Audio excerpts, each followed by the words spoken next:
I need support staff to clear the room. Stand up and walk, now! Hello, and welcome to The Watch. My name is Chris Ryan. I am an editor at TheRinger.com. And joining me in the studio, already deep in his hurricane training, it's Andy Greenwald! Look at the way you dig deep for the enthusiasm. I mean, like drinking hurricanes constantly, because you're getting ready to go to New Orleans for the Super Bowl. Oh, I just assumed you were referencing a show that you thought I'd watched. No. or that maybe like Amazon Prime had announced some sort of like University of Miami, like. You know that I was nearly a Cane, right? Let's talk about it. When I was in high school, I was not the most diligent student. You had a busy schedule. You were going to Brown. Not in high school. I but was later. trying to get into the U. We are not the same. First of all, we are contemporaries. We literally are the same. So there was a fork in the road, is what you're saying, and I was Two pursuing. boys went through Quaker school. One came out and read 17th century epistolary novels. 18th century, but I'll allow it. Ivy Leagues. And the other joined Willis McGahee and Clinton Portis. To be clear, you were trying to be a D1 athlete. Is that why? Was it the cult? What attracted you to University of Miami? Was it the football culture? I was under the impression that they had a good film school, which back in 1995 was more of a word of mouth kind of thing. You know, like it was not like you could compare and contrast these things. Who did you talk to? Some guy at TLA Video? Clinton Portis. That was his coursework? Do you think you would have done well in Miami? You're a fairly complected The idea was man. like my grandmother lived in West Palm. So that like basically the same thing. It was basically like if in the case of emergency, like I could drive there or she could come get me. I had lunch with someone from Miami the other day, and I pulled I like Florida. Like, where do you spend time? I was like Palm Beach, and it was like blink, blink, blink. Because they were like Mar-a-Lago, or because? Well, first of all, yes, but I wasn't a member. I was just a guest. No, I just feel like there's Florida, and then there's visiting your grandparents in Palm Beach. Yeah. I feel like those are different experiences. Well, we just did Before Sunrise on the rewatchables, and so I've just been thinking about like, those moments that change everything. And for me, it's not going to the U. Who do you think you'd be today if you had gone to the U? What if I was exactly the same? Exactly the same. Do you think that's the power of my personality? Is it just would have... Yeah, it would have been a different... migrated north like a bird. It's incredible. What are we going to talk about today? Okay, I wanted to do a couple of things. There was a big Hollywood Reporter story about Netflix's huge summit that they had. Basically, their upfront, right? Yeah, and we can talk about why they did it the way they did it. I kind of wanted to just kind of take a, not 10,000 foot, maybe an 8,000 foot view. Yeah, I don't do well with altitude. Of what people are watching right now and what I'm watching, what you're watching. Because like we've been talking about American Primeval and Pitt and Severance more in depth, the agency and stuff like that just passed. But I kind of want to just get a sense of what's on right now. So I thought I would talk a little bit about that. I want to ask you a Severance question, but we don't have to get too lost in the weeds on it. And then we have episodes 4 and 5. So this episode is going up on Thursday at 6 p.m. Pacific, 9 p.m. Eastern. So sorry for your commute. My New York, Philly, Boston, Acela heads who are hoping to listen to this a little earlier. But we wanted to talk about the 5th episode of The Pitt. And then also we'll talk about the end of American Primeval.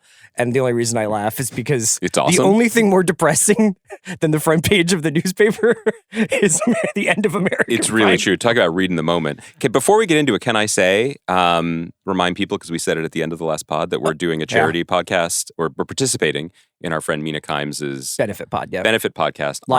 Live pod this coming Monday. Yes. Here in LA. Yes. If you're in LA, tickets are still available. Proceeds go to wildfire relief. minapodlive.com. Yes. Is the website. Come see us. I think people should come see us. Have we ever done an LA show before? We did some Thrones shows at this isn't Largo. And this is Mina's show. We're just sometimes I felt like when you and I have had dinner, we've kind of cheated out a little bit towards the dining room to welcome people in with just some of our personal commentary. Or maybe that was just me. So I feel like we've played to the room, but this would otherwise be our first like real public public show. I did a show last night with Yasi, Rob Harvilla, and Sean Fennessy. How'd that go? Where was it? Great. Tell me about it. Drafted soundtracks at the Lodge Room for the 60 Songs Bandsplain show. It was great. Nice. What'd you end up with? What was your... I actually think... Did you come in with an agenda? I had like a really solid collection of soundtracks, but it was Yasi and Rob's night. Who got Judgment Night? Nobody. Really? Shockingly. Yeah, I think we outthought ourselves.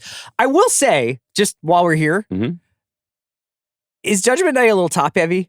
Yes. Yes. Judgment Night, for people who don't know, which is, I would imagine, 80% of our listenership, this was weirdly a huge event. There is a completely forgettable action film called Judgment Night, but more of a thriller. Yeah. I don't. You're the movie guy. I don't know. Yeah. The hook was that for the soundtrack, the music supervisor paired alternative rock acts of the day with hip hop acts of the day, resulting in collaborations like Teenage Fan Club and De La Soul, I believe. Am I mixing things up? Sonic Youth? Yeah, Teenage Fan Club and De La Soul. Fallen. That's so good. And I feel like with a Tom Petty sample. Yeah. Yeah. Free Fallen would be the sample. Yeah. I feel like for people like us, just young, aspiring, walk-on red shirt safeties in D1 football of the 90s, this was like kind of a self-identifier. To say that you were into this record or like liked both sides of the equation was like our identity. Yeah. Wasn't it? And no one drafted it? Nobody drafted it. Yeah. I think we had to do it by decades. So it was 70s, 80s, 90s, 2000s. 70 soundtracks. Yeah. Tough. I mean, scores, I guess you end up with. No, soundtracks. It had to be soundtracks. So what are some classic 70s soundtracks? Yeah. Grease, Saturday Night Fever. Okay, so like musicals. I got Mean Streets. Okay. You ever seen Mean Streets? Yes. Yes.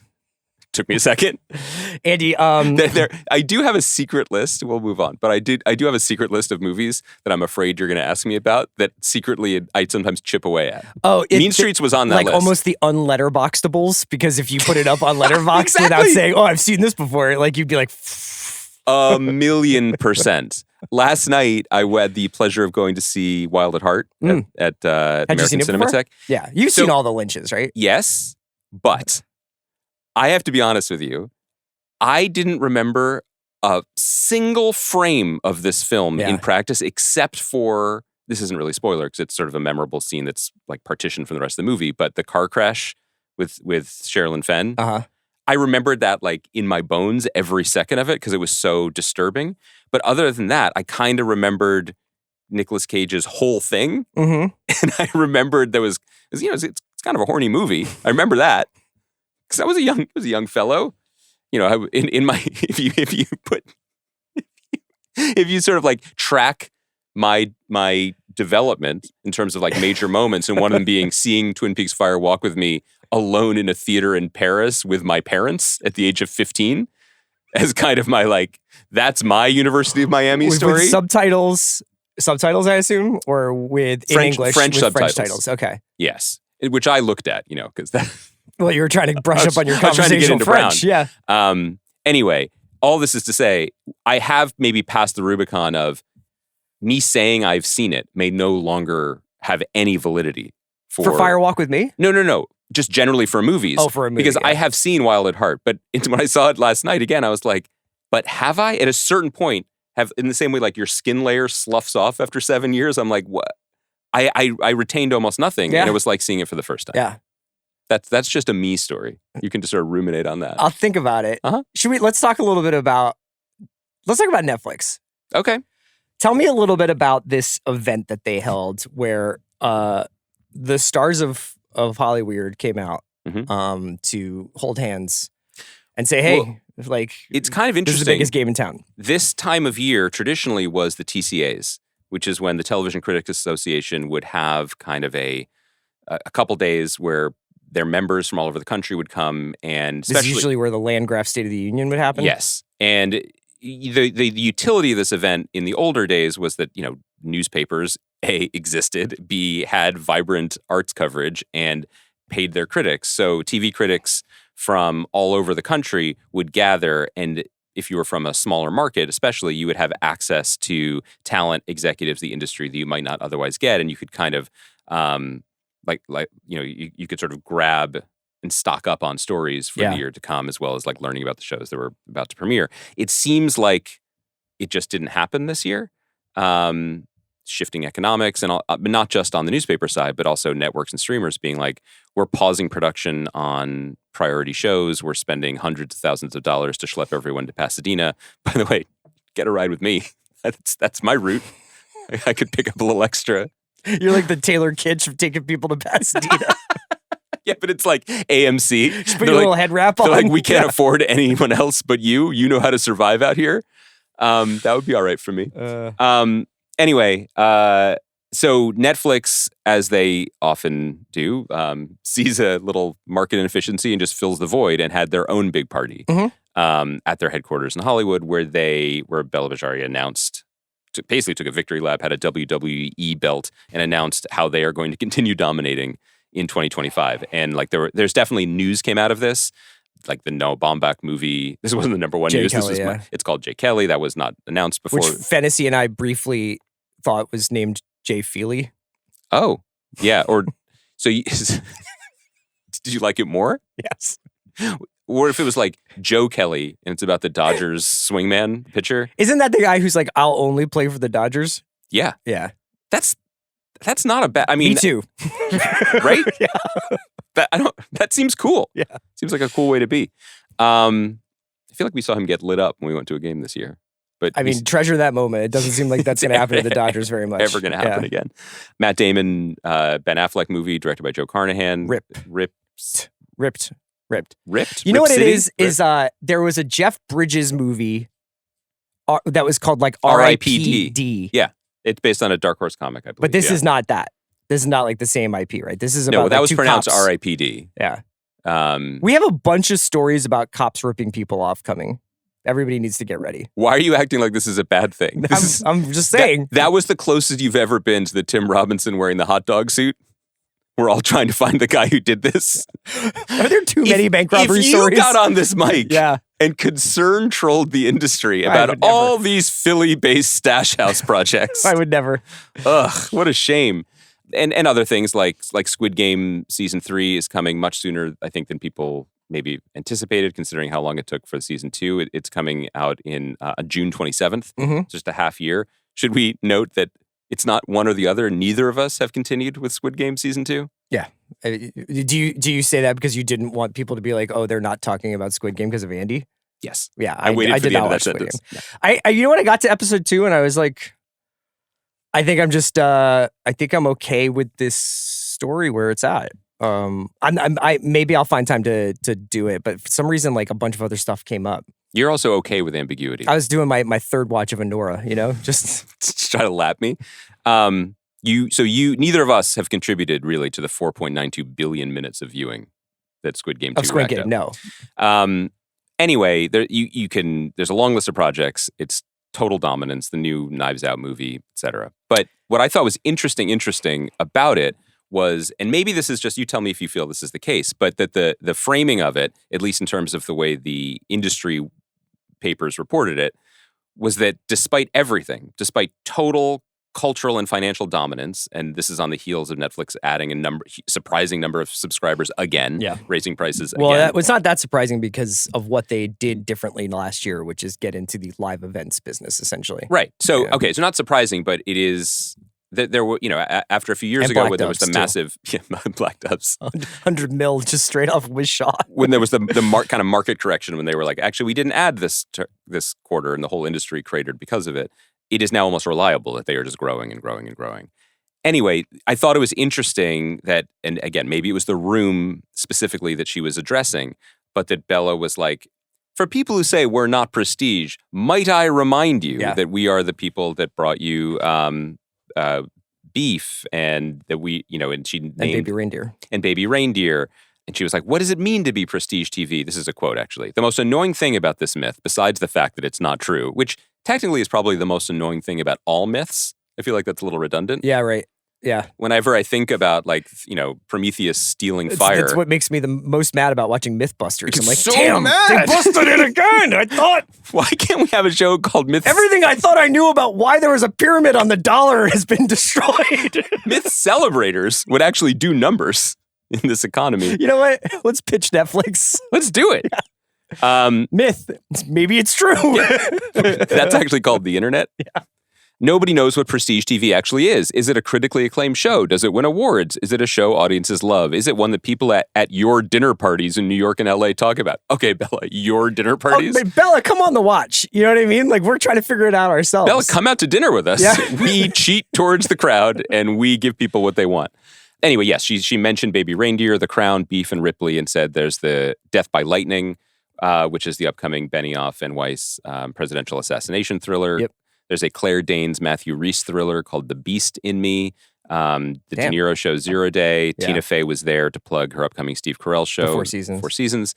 And then she also brought out Dan Lin, who is now head of film. And she made a point of saying one of his first acquisitions in the job was Emilia Perez, which seems to be going pretty great for them, especially on the prestige front. So I thought it was an interesting framing that even though they are unquestionably dominant in film and television, she felt the need to address the respectability issue, which I often feel that they have moved past. But I guess within the industry, maybe they haven't. One of her sort of first takeout quotes was the gourmet cheeseburger thing. That went much bigger than I think she would have wanted it. So there's probably, if you are one of the 100 and however many million people who have joined Netflix over the last 9 months or whatever, and it's because you wanted to watch Mike Tyson and Jake Paul fight, or you wanted to watch Beyonce during the Texans game on Christmas. We're talking about Bella Bajaria, the chief content officer. If there's my point is this.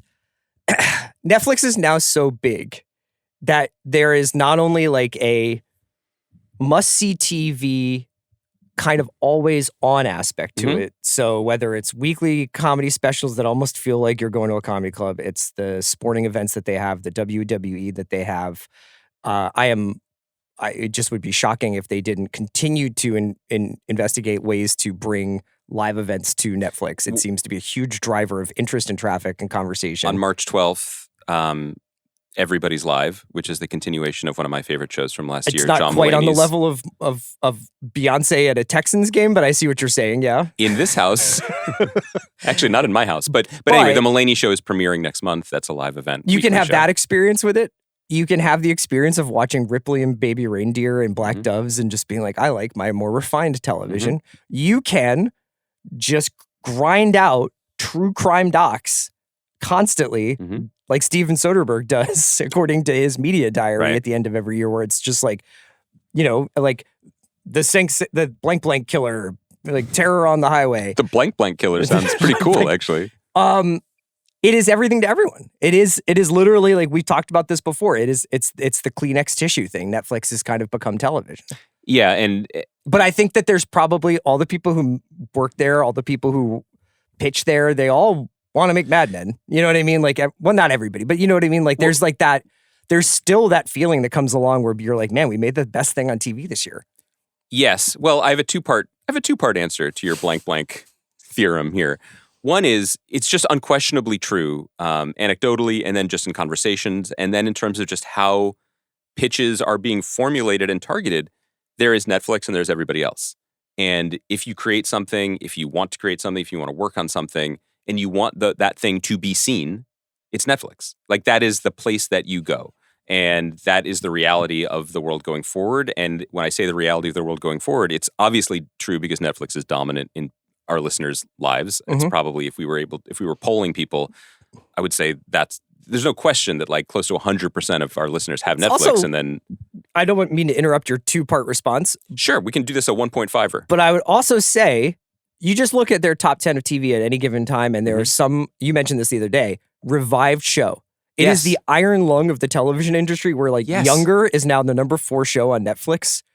It's just because they bought the streaming rights to Younger. It's an incredible opportunity to just sort of relitigate stuff because everyone who has made a show, and again, I'm just talking about anyone hypothetically, feels that they did the best work that they could, and if it could have gotten an audience, maybe it would have found an audience. If and then we're seeing like month after month, like the creators of Louder Milk, being like, I really feel like we had something there, and the market seemed to say, no, you didn't. And then it goes on Netflix, and everyone's like, yeah, we like it. Yeah, can we have some more?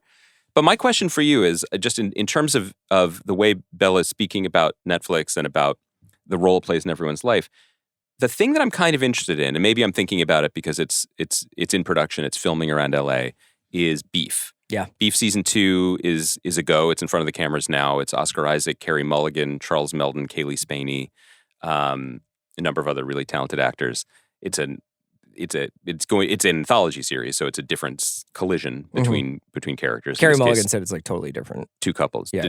When you talk to her? No, did she come to Bandsplain last night? I think she was at some BAFTA lunch or something, and somebody was like, "What's up with Beef season 2?" And she's like, "Oh, it has nothing to do with season 1." Yeah, Beef is such an interesting test case for me because it was excellent. It was, I think, on both of our top 10s.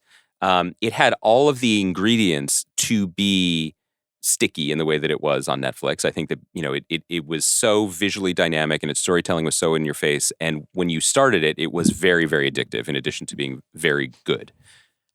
What is Beef if it had been on Peacock or Max?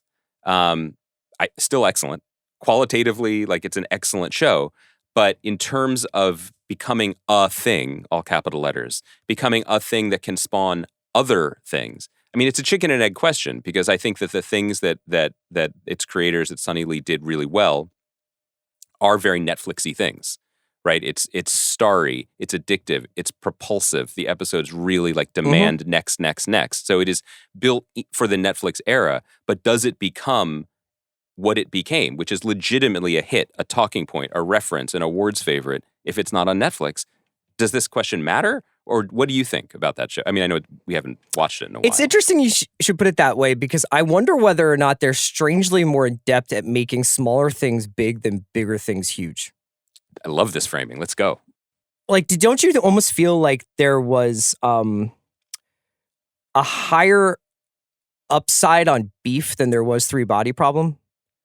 Like, there was something about Three Body Problem that if it was on Apple or if it had been an HBO show, it would have been like, hey, here's a 2.5 month.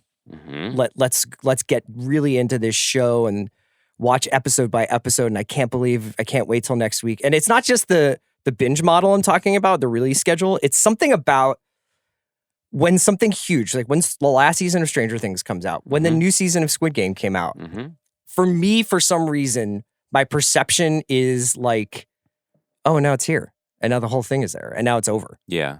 Whereas when it's Beef or when it was the first season of Stranger Things or when it's Baby Reindeer or whatever, you almost feel that like you can feel people giving things a chance. And because they're giving it a chance, it like goes up and up. And you can watch like the uptake of these shows in real time, like in conversations or hearing people talk about it online for a movie or something like that. This is the argument for the Bears binge drop as well. Exactly. I guess that's true. But at this point, I would almost argue like you got the audience. Now do 3-3-3 or something like that. Like I would almost want to extend the experience of the Bear.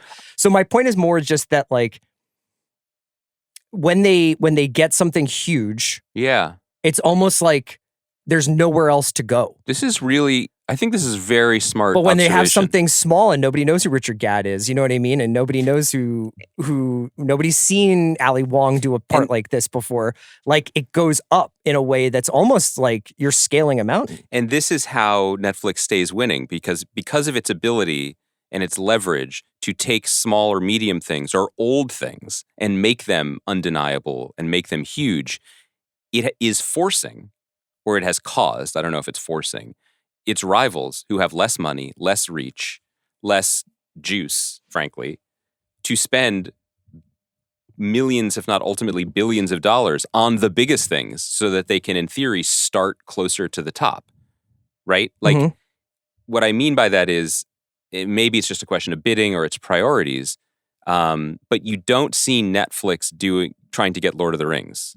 Right? You don't see Netflix trying to grab... No, they're trying to build their own. They're trying to build their own. They don't need those things, and they aren't cost effective. Three Body Problem is probably an example of the wiring being a little bit off and indicative of, what... Still, to me, one of the most interesting pivots and the smartest things that they did a few years ago is when they got into the overall business in a big way, and even like within the company, there was a dedicated, basically like overalls office to manage the rich overalls that they were signing people to. And the people that they targeted, Ryan Murphy and Shonda Rhimes were it's absolutely brilliant strategy, because it's not just that those people are veterans with incredible experience and contacts who have made beloved, incredibly popular shows. It's that they work in volume, that their business model mirrors Netflix. Other people to whom they've given big, rich overalls, including like Kenya Barris, who then left his overall, or even David Benioff and D.B. Weiss. No disrespect to any of these people on the other side of the ledger creatively, but like that's not the business they're in. The Three Body Problem was like huge potential IP. I mean, it's not like it's the most famous thing in the world, but it was a global bestseller. And then their scale for doing it was like, we do the biggest things. That's what we did. Yeah. And we will never see under the hood for the financials or anything for that. But I feel like that wasn't necessarily, despite its bold appearance at the tail end of my top 10 last year, I don't think that was the return on investment they wanted. Hey, that brings me to my Severance thing that I wanted to talk about. Okay. We kind of I either didn't notice this or didn't touch on it when we talked about Severance on Monday. But last week there was this report that came out that got pretty widely aggregated. The report was by Parrot Analytics, which does a lot of streaming number like analysis and tries to like sort of truly ascertain like whether or not like this is being watched or not. And I had never seen this as a metric for a show, but they released a report, and I don't know anybody at Parrot, nor do I know how to understand these charts and stuff like that. Great. But that Severance was a success. And according to Parrot, the series had made $200 million for Apple, largely through subscriber acquisition. How do they get that number? I don't know.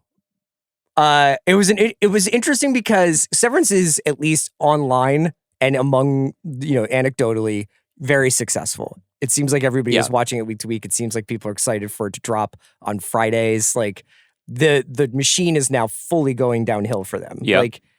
But they have not said this is how many people watch Severance in either like a traditional Nielsen idea or even like billions of minutes spent watching. And I thought that this was a fascinating report to come out.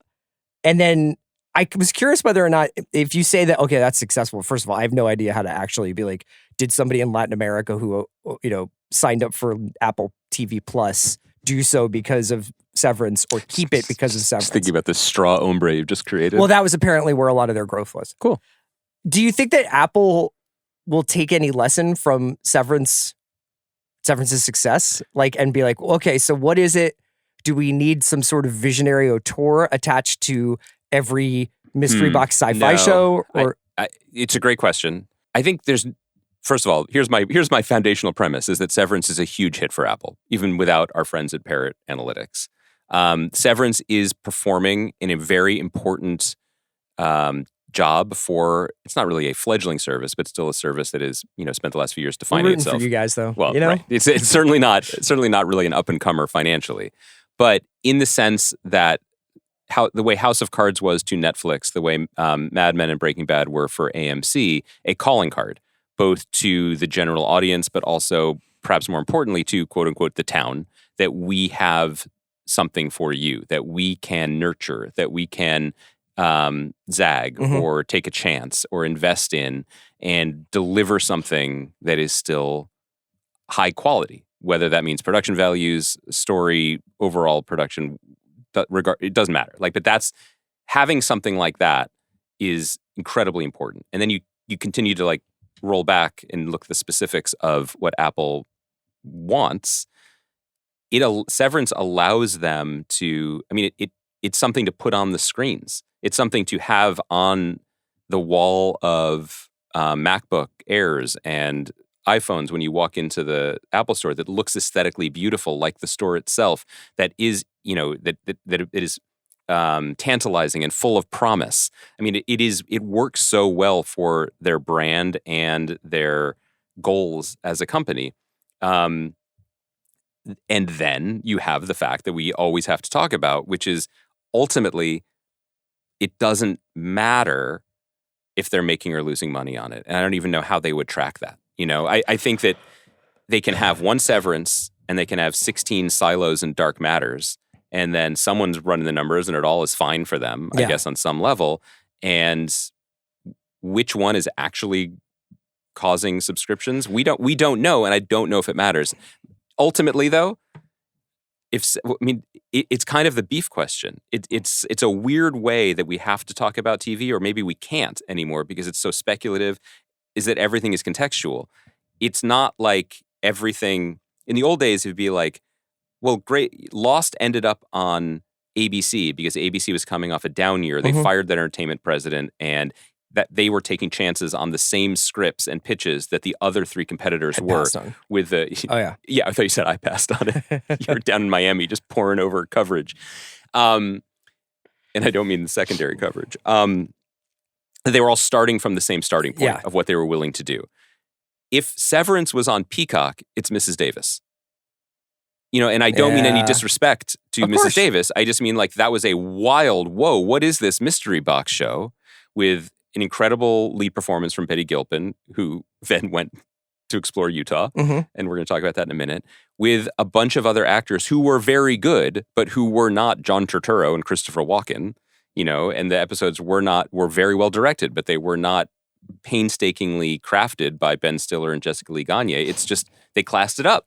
And that is what it is. Yeah. And that is part of the appeal. And you can't, despite my efforts sometimes when we talk about it, you can't kind of reverse engineer it and try to figure out what the spark is. Yeah, I don't know how exactly like this number is arrived at. This is from the Deadline article summarizing the Parrot report, look at how far we done. According to Parrot, Severance is doing well compared with Apple hits like Slow Horses in the Morning Show. The former generated $184.8 million during a similar time frame. What does that mean? To Severance season 1, while the latter made $299 million, but across a much longer period of time. From Q3 2020 to Q3 2024, Ted Lasso, which had been teasing a fourth season, generated $609.4 million. Is that like, I watched Ted Lasso and immediately bought an iPhone? I have no idea how that works. Or I started, the other thing that is so weird. I know that they know what we're watching, but there's never a point where we're like, hey, just so you know, I'm filling out a survey that says like, I'm watching Apple TV Plus to watch Ted Lasso over and over again. But also the Apple business is so specific. Many, many people buy new iPhones every year. Every time you get a new device, it gives you 3 months free of the television service. So what are they counting as viewers? What are they counting as monetizable viewers? Is it that I bought an iPhone, Ted Lasso was on, I liked it, my 3 months were over, and I clicked continue and then they're like, oh, this person was watching Severance when they click continue, so that's why. Do you know what I mean? It all seems a little... Also, Parrot Analytics doesn't have the proprietary data of Apple that matters to them. Right. So it's definitely speculative. But that said, everything you just named, those are hits. Yes. It's just we're not using the same definitional terms when we talk about what it means to be a hit. How do we make sense of this? I don't know. Maybe we should just watch what we want. What I'm currently watching is... I thought we would just kind of take a wider view. Severance, obviously... Primeval just ended. I'm watching Rogue Heroes. What is that on these days? MGM Plus. Oh, like the new Kevin Kline comedy I sent you. Which is essentially, I think you can watch, that is a cable channel for sure. Well, it was Epix, and now it's MGM Plus, and I believe is it owned by Amazon now? Well, but you have to sign up for it on Amazon. Like it's you have to add it as a channel for a fee. Okay. But I am enjoying the second season. They are kind of keeping my boys Connor and Jack on the separate sides of the story. So I'm not really into that. Which one is more rogue and which one is more hero? Jack O'Connell is certainly more rogue. Okay. Can't trust him with a machine gun. Really? Yeah. I would have trusted him. You could trust him if you're part of the Allies, I guess, but... I think I'm pretty ally-centric. I don't want to prejudge. I didn't live in that time, but I feel like I have a couple things it's pointing funny. in that Rogue direction. Heroes is almost an example of like getting almost more than I could possibly ever want, where it's like they have now moved into the Italy campaign of World War II, and they're making their way through Italy, and it's pretty cool. And they're like fighting the mafia. This is a story I wrote in my head like in 7th grade. I don't know. And they curse a lot and they play Jack White songs. Is TV too CR pilled? Is TV too good? Stop giving me what I want. I want to check out Paradise, the Sterling K. Brown, James Marsden show that's about a Secret Service agent who like uncovers a conspiracy in the White House. Seems timely. This is Dan Fogelman again, right? Who did This Is Us. Yeah. Okay. And then that brings us to the Pit, which is what we're going to talk about now. Which is the thing we will talk about. Well, this is a way of doing a segue. I don't really have like a grand statement to make about the state of television. I want to watch Shoresy, but it's not on in America yet. In the United States of America, it's on in North America. Do you want to do the Pit now, or do you want to just like do a little funeral pyre for American Primeval? Whichever way, dealer's choice. What do you think? What do you think's driving listens right now? I love this. Both are very popular on their services. Mm-hmm. I would imagine that many people watched American Primeval, but maybe don't listen to The Watch. Let's, because of me, because you're a little wishy-washy my snowflake-ish. about who won World War II. I just don't know which side the rogue heroes were on, really. Yeah. Well, they were rogue. They were unpredictable. Yeah, they fought for themselves. I think, can we just touch on American Primeval? Yeah, there's not a ton to say. I feel like Kaya's going to put timestamps in. Okay, so you're either watching it or you're not. We're not going to super spoil it, but also there is no spoiler other than to say like that was pretty rough. Yeah. I want to ask you. I worry. So this is spoilers for the end of the only season of American Primeval. Yeah, this has some real like. Well, I guess there could be an American Primeval season 2. I don't see how. I think once we locked down Utah, I think everything really chilled out. In terms of the American experiment. You know what I mean? We were able to get containment on the violence problem. Yeah, that's true. And then we moved on. White guys chilled out after that. How many...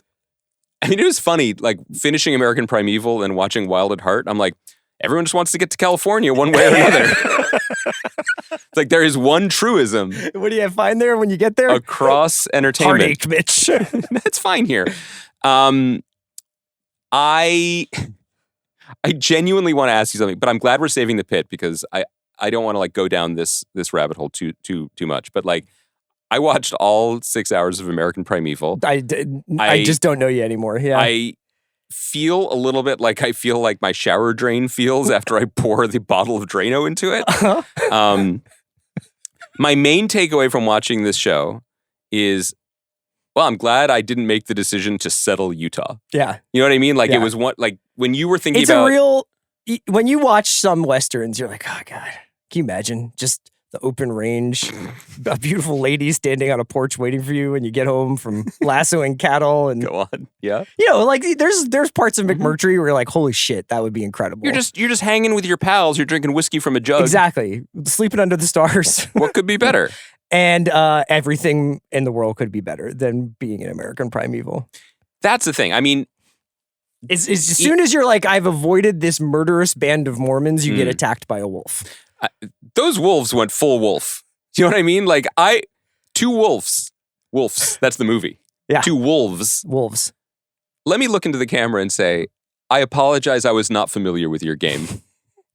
I didn't know that when the adults leave, wolves are just like, psst, let's get them. There's kids. You go to the left. Where I'll do you take the think right. those children's stories come? Big bad wolves. That's really a great point. Oh. So you think there's truth in every piece of American Primeval? I imagine, like, we still live in a city where coyotes just straight up just like sometimes walk down Hyperion. You know, like so you walk down Hyperion. There's like an outdoor couch at my house, and the coyote just walked on it and just looked at us through the window. Oh, really? I was like, I'm sorry, it's my couch now. So imagine that with like 99% less urban building, and like you just would have a land of wolves, as Benicio told us. I just didn't know. I always thought, and maybe this is my naivete, so maybe this is something that I should thank Peter Berg for, is that I thought walls were a pretty big wolf deterrent. Now, maybe I'm Three Little Pigs pilled. Yeah. You know what I mean? Yeah. And this wasn't a brick structure, but we're talking about the moment when little boy and two moons are left alone, and the wolves are like, it's time. Tonight, wolves, we ride. And like 4 wolves do a coordinated assault on precinct, what was it, 13? Assault on precinct 13, yeah. And they really seem like they're just coming. Yeah. Do you know the only thing that stops wolves? A boy shooting them? Guns. Yeah. That is That's sick. Yeah. Okay, but generally, I'm being a little facetious here.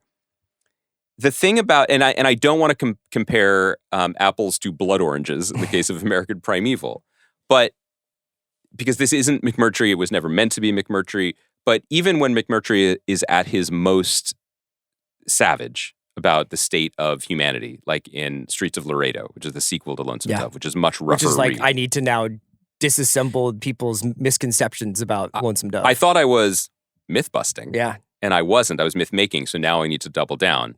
There is still some sense of there's a moment of beauty with the horizon or with silence that keeps you going. Mm-hmm. This show Shea Wiggum is so ultimately just so relentless and grim. Shows don't need to educate, but I really was struggling with the fact that like I watched it, and other than like some historical things, like the massacre that the show is based on is a fictionalized account of an actual event that is disputed and is quite controversial within Utah in terms of the Mormons' role in it, et cetera, et cetera. But like, I didn't learn anything about anyone on the show's humanity that made me interested in the reasons that they lived in hell. And everything was hell. Do you know what I mean? It was so, it just spiraled. And then it was like, at the end of it, it's like, yeah, that was awful. Right. That was awful. I think that might be also why it's successful, or why it's a success for what it is that it's not also trying to teach lessons about our contemporary moment or do some sort of like deep dive history lesson about it. I mean, like you can take it at face value, or you can go do more reading about Brigham Young or whatever. And obviously, like you were alluding to, there's a lot of disputed, kind of history. And actually, I don't even know how much it's up to dispute, but like I kind of just watched it as like entertainment, but like the reverse of what that word usually means. Yes, that's me too. Me too. And I think I was pretty prepared for it to be very dark at the end. I don't know if I was even like anywhere close to being prepared for the way that the Jacob storyline wrapped up, which is traditionally you're just used to like seeing some character like that who's had this traumatic, awful thing happen to him, and then he does something redemptive for himself and for somebody else or whatever. Like in the like he got this extra bit of life to do something with it. This is Brother Pratt you're talking about. Dane DeHaan's character. Yeah, this is what I wanted to talk about as well. And obviously spoilers for we are spoiling this show, but his storyline ends with him murdering his wife unsuspectedly. Who he has been searching for. Yes, who he's been searching for during a huge battle at the Shoshone sort of essentially it's another massacre village, and then killing himself after he realizes what he's done.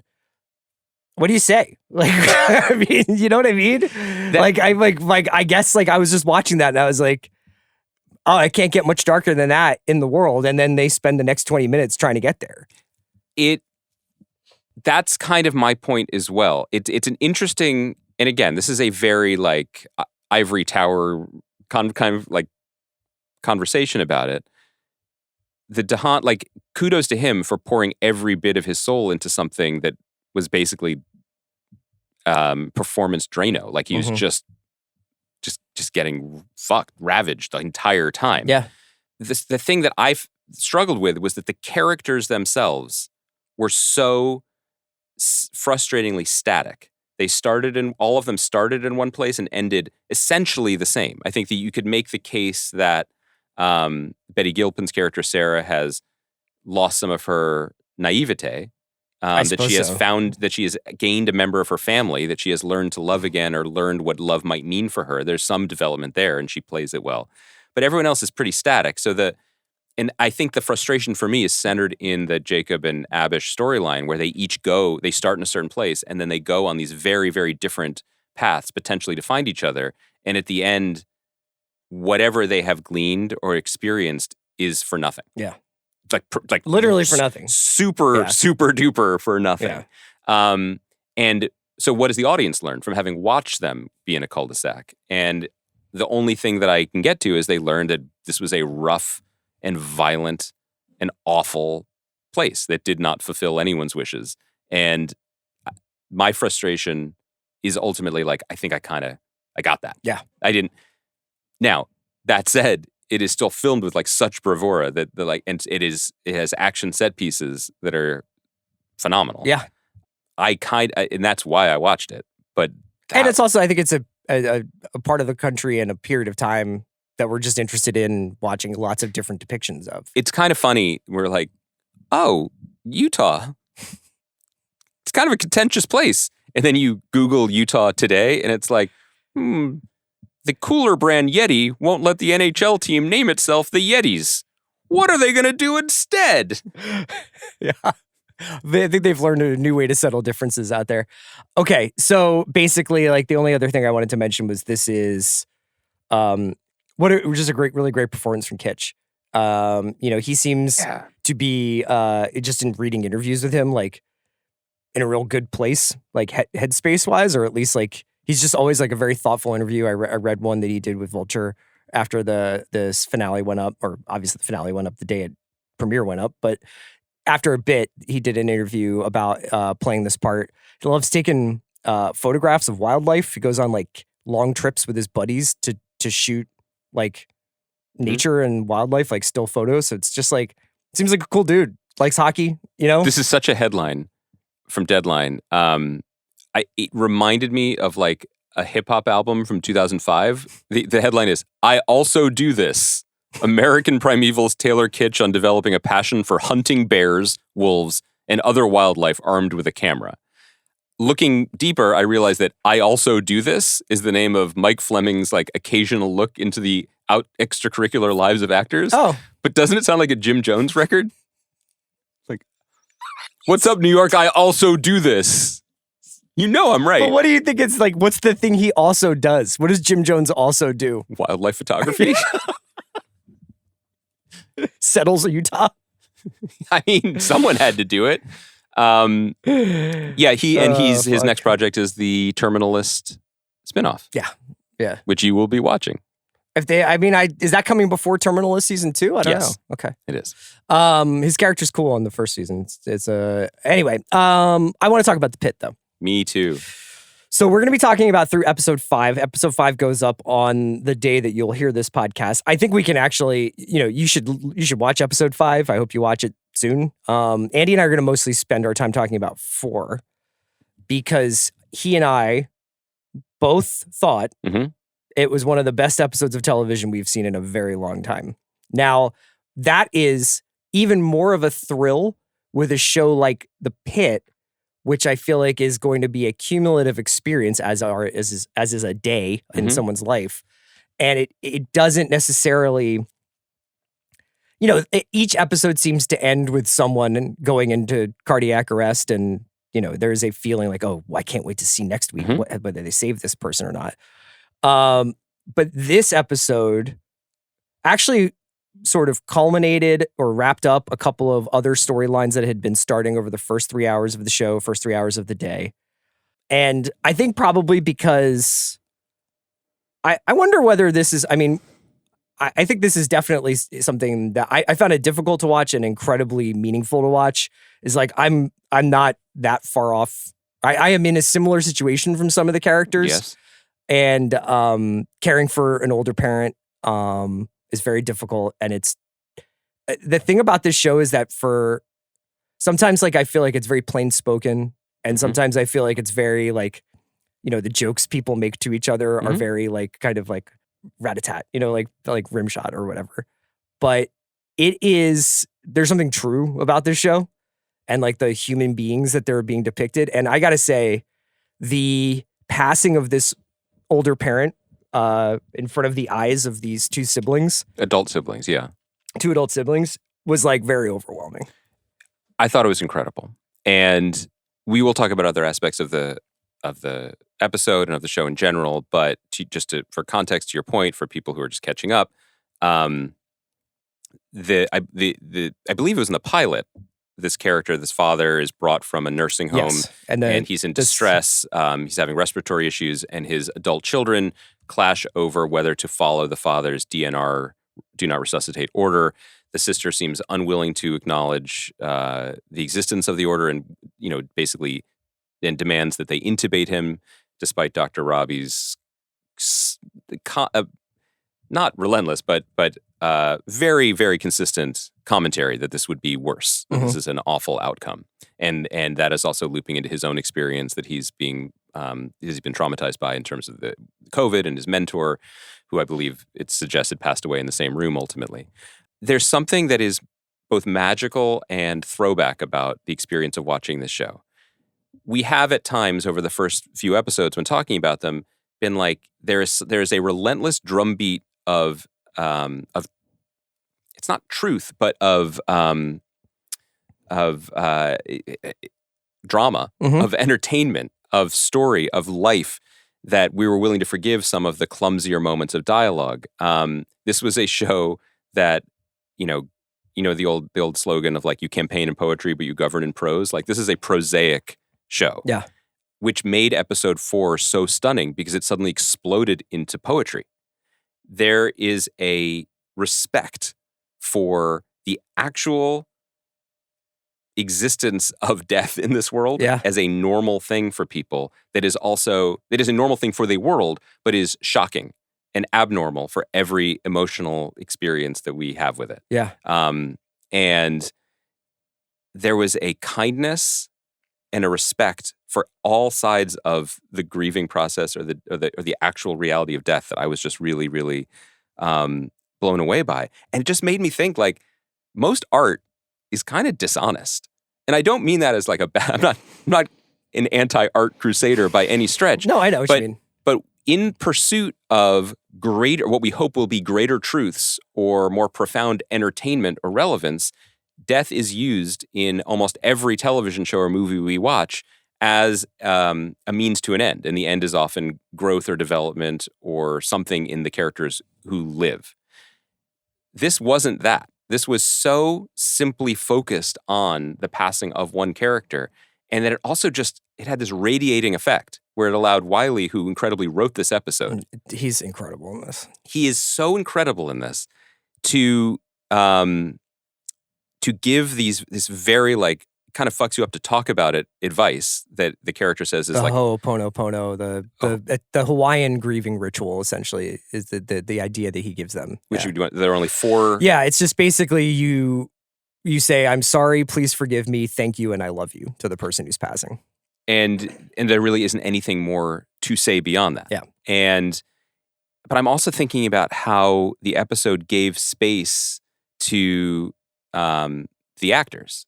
And I'm going to Google while you're talking next, because I should have the name of the woman in front of me because she was incredible. But the son is Mackenzie Aston, who is a part of our childhood watching TV. He was on Facts of Life. These are incredible performances that they got. And you when you think about like the ER method of making shows that is so, the DNA is so present here. One of the EPs who co-wrote the previous episode is Joe Sachs, and you go on his Wikipedia page, and it's like, Joe Sachs is a technical advisor and TV writer who has worked on ER. Yeah. Like, his whole shit is ER, and now this. I can only imagine. No, go ahead. No, just it's in the DNA. And what we think about when we say ER is like, it was a completely different visual storytelling language based on bang, bang, bang, bang, and like, the jargon and the intubations and the excitement, and then on to the next patient. This episode cleared the fuck out and let these grieving adults talk about what they wished was true. Yeah, but you say clear out, and I think you're right in some respects, but what they are doing is way closer to Richard Linklater than it is ER. Because ER would reset every Thursday and have Carol and Doug walking into a new day of work, or Mark coming in, or whatever. You know what I mean? Like, it moved like a television show. Yep. This is about the accumulation of time spent with these people. So by the time this older man passes away in front of his grown adult children, you have kind of been aware of them for 3.5 hours of your life, which is 3.5 hours of their life on the screen. And even if you're like, I don't know what they do for a living, or if they get along, or if they're nice people, or anything. Did they watch American Primeval? Who knows? Did they finish it? I don't know. I think he could probably handle it, but I don't think she watched it. I think it's the reverse. Interesting. And by the way, let me just say, Rebecca Tilney plays Helen, who's the adult daughter, and Mackenzie Aston plays Jeremy. But if this had been a one and done episode, if they had come in the Yes. beginning of the episode and this had happened at the end, I don't know if it would have hit me as hard. I think The that's such fact a good that I've observation. been watching them over the course of the first 3 hours of this day essentially grapple with this decision, grapple with the reality that he is not going to Mhm. he's not coming back. We can keep him artificially alive, but he is going to be going through organ failure. He's going to be in this real state of distress. I found it very overwhelming. I did want to ask you about this one thing though. Mhm. And this kind of goes into 5, which we don't really need to deliberate much, but Wait, before you ask about 5, can I just say, like, I think that's an incredibly... it's still 4 stuff. But I just think that's such a good observation that you just made Thanks. about the time spent with them. And it makes me think that, like, the 24 style, hour by hour, is an incredibly clever way to get the best of both worlds. Because what you're describing, the one and done, you show up with a case of the week, like Dr. the house case of the week. Yeah. That's the procedural method. And that's what people want back in TV, right? Like the ease of use, the familiarity. I can skip 2 episodes. Yeah. But what we got by making the show this way is, who knows? The adult Spencer kids, maybe their total screen time across 4 episodes would have been the 20 same minutes. if it had been 1 episode. But it gave us just enough of the flavor of an ongoing week-to-week prestige show that we felt the time spent with them. I think half the time that such a they were smart- on screen was Robbie, the Wiley character, saying, "I'll come back and talk to you as soon as I know anything more." Yep. So that's the interactions are pretty quotidian. They're pretty procedural in their actual delivery. Like there's not the poetry doesn't come until he's talking about this ritual. There is something that is happening. So that was a very impactful storyline, for a variety of reasons. Yeah, I agree But with that. I remember when we used to talk about Mad Men back in the Hollywood Prospectus days. Mhm. I think we talked about this, and you certainly wrote about it. Was that there needs to be basically like a German word for the feeling you have while watching Don Draper drive, where it's like there's something about this show Mm-hmm. and this character and the world that it's in that every time he's like driving with Betty or Sally in the car, you're like, is he going to drive off the road or is he going to get hit by a truck? Like something is going to happen.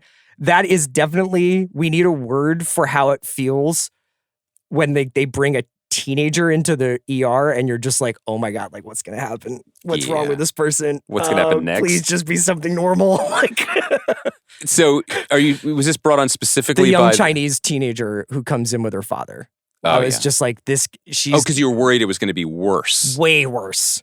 I think, again, there's someone in these rooms, in the writing room of this show. It's like, we joke about it. Bill always joked about like the czar of common sense. We have you as the Hollywood fixer sometimes. I just would love to know from people involved in the creation of the show, who was in the room, who's the voice of like the pendulum that just has the right vibe. Because I don't know how they're tracking all these storylines. Whether they had a big pile of things they hope to do and then they try to like stack them like Jenga tiles, like this will work here, this will overlap well with that. But specifically your point, which is good outcome, bad outcome, worst case, best case, middle case. Mm-hmm. And delivering those almost like a well-prescribed drip of medication so that you don't always have the worst case. The other thing about 4 that surprised me, and I believe that the younger girl, that's in 4, the thing you're talking about. A teenage, like a 12-year-old girl comes in with her father and she's experiencing discomfort. Yes. And there's a moment where the 2 doctors are about to talk about it. And I'm like, oh my God. Yeah, and they're like, let's do a pelvic exam. Dad, do you want to step out? And you're like, is this going to the darkest place imaginable? Right. So that episode, that's also 4 is the one we're talking about with the elderly father. The talking points for the Pitt was like, wait till you see what medicine's really like. Yes. It's not that. It's not that. Although all the doctors in our inbox. No. And people working in hospitals are like, I'm saying it might be really accurate. Like. I guess what I mean is, maybe this was just me. Maybe I'm wrong. Maybe tell me if this was a misconception. But I definitely thought that there was an element of, well, we couldn't really show you, not what medicine is like, but what like wounds look like on ER, and now we can. We can. That this would be somehow grodier, gnarlier, more intense. And the fact that it recedes from that. Well, you couldn't show someone pissing all over a guy. No, and you know what? I'm ready. I just hit the table so hard. Just like, I'm stepping into the future. This is your American Primeval brother. This is the golden future we were promised, quite literally. No, that the show that it is not leaning too heavily on any one thing to shock or to get attention. That everything isn't bad. That we are caught flat-footed often, which is great. Like we are diagnosticians of the show in the same way that these doctors are trying to figure out what's going on within it. And for them, this is a absolute hell day that might also be a normal Wednesday. For us, it's thrilling to be wrong in the ways that we are wrong, and the ways that, like, in episode 5, which I think we should talk about also, and it's just in the sense that it feels very old-fashioned to have a show that's given us however many episodes it's given us. That's an answer I can give you, 11 in season 1. I thought it was giving 15. Oh, maybe it's 15, right? Yeah. Yes, but it's giving us this many episodes, and it can make an absolute all-timer grand slam episode, and then 5 was like, and that's another episode. But that's old-fashioned in a way that, like, I don't expect them all to be that great. They're letting the game come to them. The abortion plot line in 5 is pretty gripping. Plot-wise is gripping. Yeah. But I just mean, but 5 also had. And Whitaker constantly getting sprayed with body fluids is a pretty good running bit. But there's also stuff that I found, there was more, it was a little bit back to the clumsiness again, where Dr. McKay, we're however many hours in, and we know that we're going to have to find out about her ankle monitor. And the way, the vehicle they chose to deliver that information was the woman who clearly was in some sort of distress or perhaps unhoused, and she comes back, and Dr. McKay is like, let me give you a monologue about my circumstance because you're the person who's going to be receiving it. But I don't bring that up to criticize it, because what they then did was they zag again. And it's like, this is going great until the younger doctor comes in and is just like, guess what? You're going to yeah. And her lesson is pretty much a replay of the lesson that Dr. Santos has learned 3 times already, which is like, use context clues, speak this way to people to be a human being. But these are useful lessons. Like, I'm not against the clumsiness. It feels part of the show. I don't know if I'm articulating exactly what I want to say, other than the fact that it feels like a kind of amazing throwback that 4 could just explode into absolute truth and beauty, and then it could just go back to a little bit boilerplate. Twisty TV. It's not... Yeah. It's an inverse of the season model that we're used to in the Prestige era, where everything, the pilot will grab you, and then basically you build and build and build and build, and then you basically bookmark episode 9 and 10. They're still running it like a TV show, and I think that's one thing that makes me excited, but also a little bit like this feeling of dread. So the running joke through 2 episodes, pretty much, or episode and some change, of where this stolen ambulance is going to wind up. It's ending up, yeah. That then at the end of 5, it ends up in a crash in their sort of zone where they'll be getting whoever has been hurt by this. That makes me think that they are not wasting anything on this show, which makes me very nervous about Dr. Robbie's son going to a music festival. That's not his son. That is his mentor's son. His mentor's son. I was going to say the music festival and the incel teen out there. I don't like it. You don't like it? I don't like it either. Something's looming. Look, I'm just looking at the tape.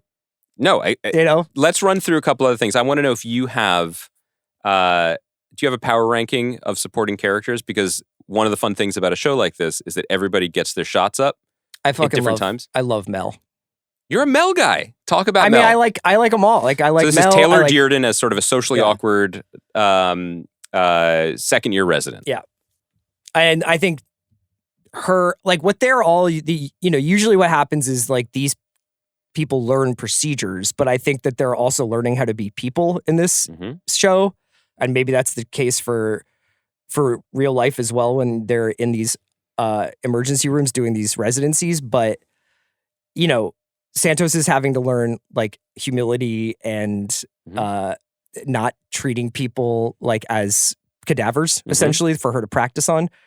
Mel, I think, is not unlike Mohan, like, learning, like, the problem with, like, becoming too close to the patients or being emotional. Too sincere, because the way that daughter who's been caring for her mother plotline ends up in 5. I mean, like, I there's not really, like, a lot of, my absolute favorite is the head nurse, Dana, right? Yeah. You're a Dana guy. She used to be married to Dennis Hopper in real life. Catherine Lanasa was married to Dennis Hopper? No, I mean, she's earned the grilled cheeses she's given away on that show. That's all I got to say. I'm a slow-mo guy. I really like Dr. Mohan, yeah. I really like Supriya Ganesh. I like her performance. Would you like a slow-mo doctor? Hell yeah. Oh, no. You want a fast-mo? I want Garcia. Cut, baby. Let's go. Crike what is it? Criking?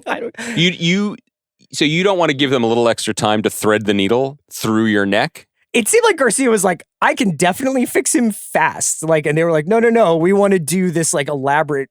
It did seem a little much. I'm sure that you don't want to cut. You know what I mean? And yet, in a way, it was kind of a referendum on cutting too much because the kid is just like, I got strep throat a lot. Let me tell you something. I'm sitting here as a strep throat survivor. Okay? I got that shit like 6 times in a year. I got both tonsils, and also no, they're here. I got my tonsils too. We got 4 tonsils at this table right now, and you know what I'm not doing? Bleeding out of my throat. So, sorry, Dr. Garcia.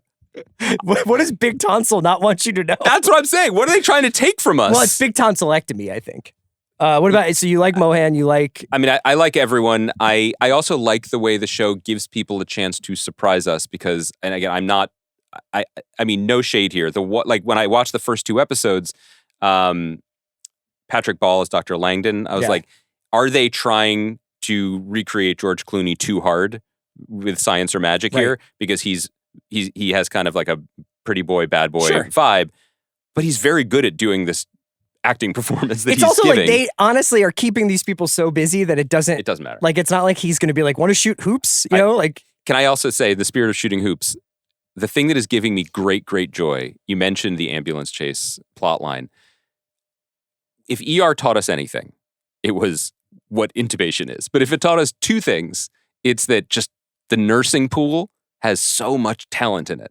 And so just every episode when there's just another... like Perla and all that. I love all of them. Yeah. I love, when Santos goes to ask advice to the guy. I don't know the guy's name. Yeah. I was like... And he's like, pick your battles, yeah. I love all of these support staff, and I love shows that give actors a chance in the sense that, like, you get cast, you're in the background a lot, you might get sprayed with stuff early, but you are going to become important because every cast member on the show has a role to play. Yeah. I feel like I did not expect this either. It's fucking awesome. It's a great show. People should be watching it. Thanks to you, Andy Greenwald, for your great service to the state of Utah. Thanks to Kaya for producing. And we will be back on Monday to talk about the 3rd episode of Severance Season 2 and maybe some other stuff. And MinaLivePod.com if you're in LA and you want to donate money to a good cause. Maybe we'll watch an episode of Paradise and see what's going on over there. Is that what you want? Yeah, maybe. Whatever you want. Anything I want, huh? You tell me. I want you to watch Nora. So do I. And you know what? Although I've got a pretty busy... No football this weekend. A pretty busy weekend with the Pro Bowl. You know. I got some time. I got you. Talk to you guys Monday.